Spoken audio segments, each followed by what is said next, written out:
Episode 18 of 20. Voice is not the same as choice. They just rhyme. I've got twin boys, and they are such an awesome adventure. They can read each other's thoughts. They're their best friends. They can help each other in all kinds of different situations, but they're different, like super different. One's introverted and wants to be in the woods chasing birds. The other one is super extroverted and wants to be on his mountain bike, like out jumping over whatever he possibly can. Always have been super different dudes. They grew up in the same house, but very different dudes. I feel like voice and choice kind of get lumped together in the same way because the same thing happens with our twins where they say, well, do the twins do this? It's like, well, they're different people, so they do different things. Voice and choice is the same way. Don't lump them together. I mean, you're going to say them together because they rhyme. I get that. But I think it's really important to know the difference. Every teacher can bring voice and choice into their classroom at different levels, but you should know the difference. Choice is different than voice. Choice is about autonomy and agency. You're giving choice, like maybe you have a choice board, for instance. You're allowing me to pick what I will individually create to show mastery of my learning. I've got autonomy of that. You're letting me choose. In fact, the agency portion is you're really forcing me to choose. You're forcing me to take the effort to choose these different things to show mastery. That's what happens when we give our learners choice. You get to sit where you want, right? Hey guys, this 9 weeks, no seating chart. I'm not assigning it. You can sit where you want, and then I'll make the seating chart. Whoa, you've given me autonomy to pick my seat. You've given me agency to think through, should I really sit next to my buddy who's just going to talk the whole time and not get any of my work done? Should I sit in the back where I can just kind of hide out, or should I sit up front? Because I know that if I sit in the front and kind of that T area that I'll learn best. So we're providing an opportunity for choice being autonomy and agency. Now, what about voice? Voice is about impact. Students all don't all know how to use their voice because often they've been taught in our systems to be passive and compliant, which means often quiet and not really giving their opinion. So voice is often discouraged and quieted when we speak up. So what we're doing with voice is we're giving our learners a chance for impact. We're letting them say, hey, your voice is important. This is a big portion of moving from passive to active. Passively, I can sit back and say, well, most of the time you just ask me to talk if I raise my hand. So I'm not going to raise my hand. I can passively sit here. And I can still get a good grade, but I'm going to passively do it. Or maybe I'm not going to get a grade, right? I'm going to passively sit here.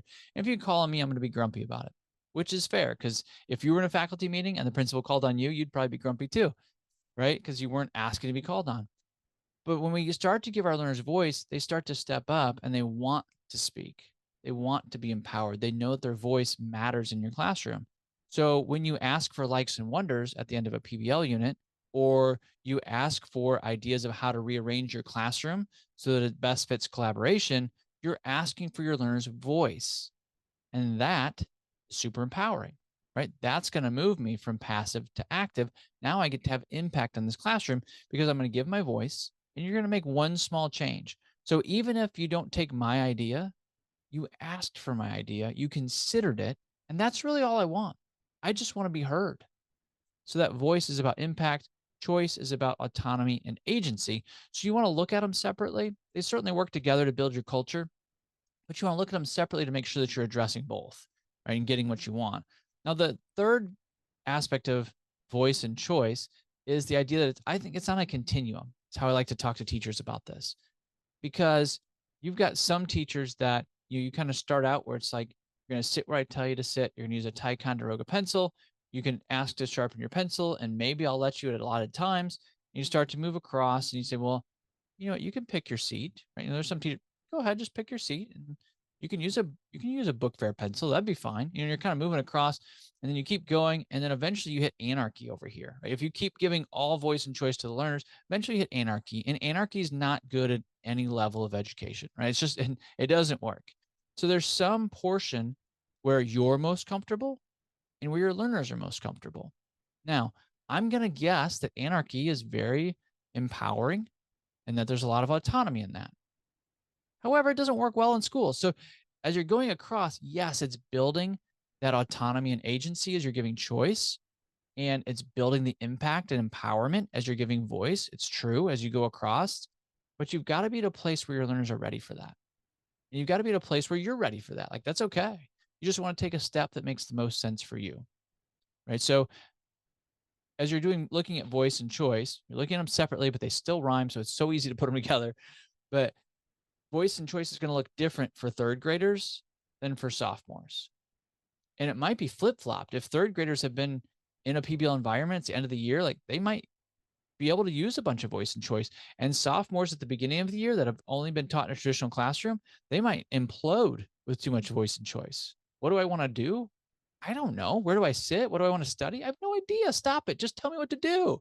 Right. So it depends on where your learners are at and where you're at. So when we say you should bring voice and choice in your classroom, don't freak out and just hand over your car keys to the kids, right? That's not it.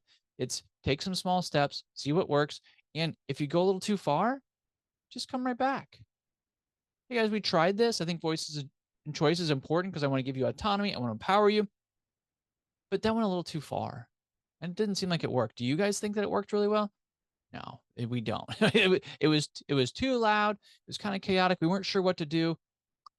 Just bring it back a little bit. You can always do that, right? So just move your way across, build autonomy and agency with your learners with choice, build their empowerment, move from passive to active by giving them a voice, and you'll start to hear what it is that they want, and you're able to customize and personalize the learning through that.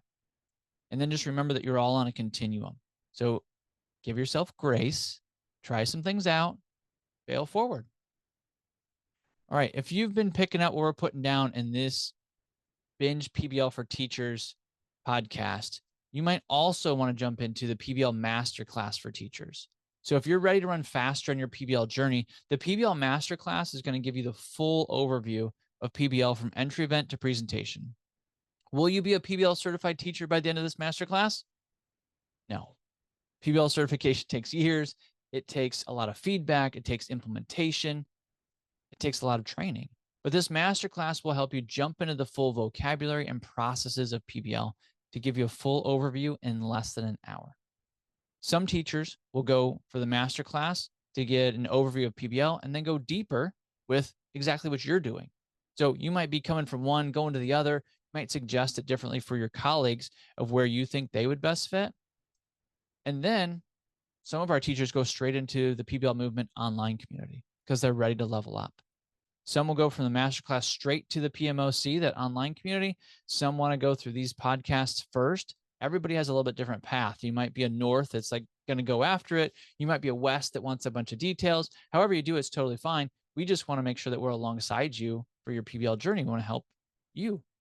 So that's another option for you, would be the PBL Masterclass. You'll see the link in the show notes. What about public presentations? Isn't that important in PBL? It is, totally is. So let's check out the next episode, get an overview and key tips for success.